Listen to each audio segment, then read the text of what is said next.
Assalamualaikum warahmatullahi wabarakatuh.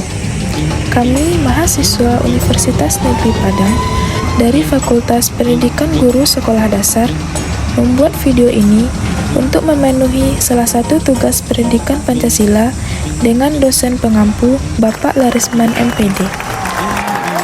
Sebelumnya, perkenalkan kami dari kelompok 5 akan menjelaskan mengenai materi implementasi nilai-nilai Pancasila dalam berbagai bidang.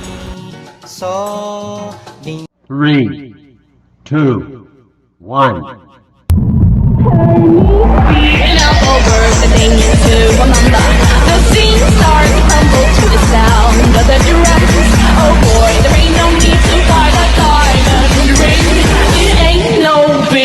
Just show her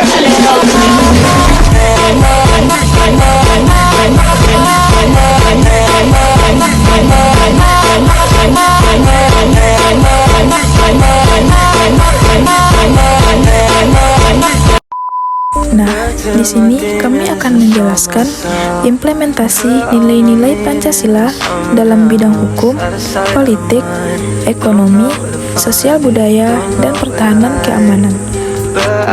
Implementasi nilai-nilai Pancasila dalam bidang hukum. Dalam implementasi nilai-nilai Pancasila dalam bidang hukum, Indonesia memiliki sistem peradilan yang menganut prinsip-prinsip Pancasila dan menjunjung tinggi hak asasi manusia.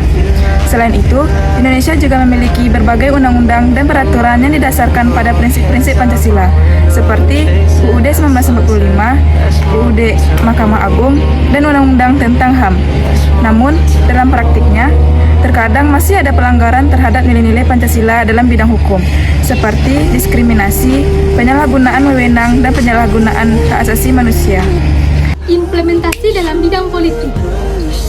Pembangunan dan pengembangan politik harus mendasarkan pada dasar-dasar ontologis manusia. Hal ini didasarkan pada kenyataan objektif bahwa manusia benar-benar sebagai subjek negara. Oleh karena itu, kehidupan politik harus benar-benar merealisasikan tujuan, harkat, dan martabat manusia. Pengembangan politik negara, terutama dalam proses reformasi dewasa ini, harus mendasarkan pada moralitas sebagaimana tertuang dalam sila-sila Pancasila dan esensinya, sehingga praktek-praktek politik yang menghalalkan segala cara harus segera diakhiri. Selanjutnya yaitu implementasi dalam bidang ekonomi. Diwujudkan dengan menerapkan prinsip-prinsip keadilan, partisipasi, dan kemandirian ekonomi. Hal ini dilakukan dengan memberikan kesempatan yang sama bagi semua warga negara untuk mengakses sumber daya dan peluang ekonomi. Namun, terkadang masih terjadi beberapa pelanggaran terhadap nilai-nilai Pancasila dalam bidang ekonomi, seperti monopoli pemasaran, penyalahgunaan wewenang, dan ketidakadilan dalam distribusi kekayaan. Selanjutnya yaitu implementasi nilai-nilai Pancasila dalam bidang pertahanan keamanan.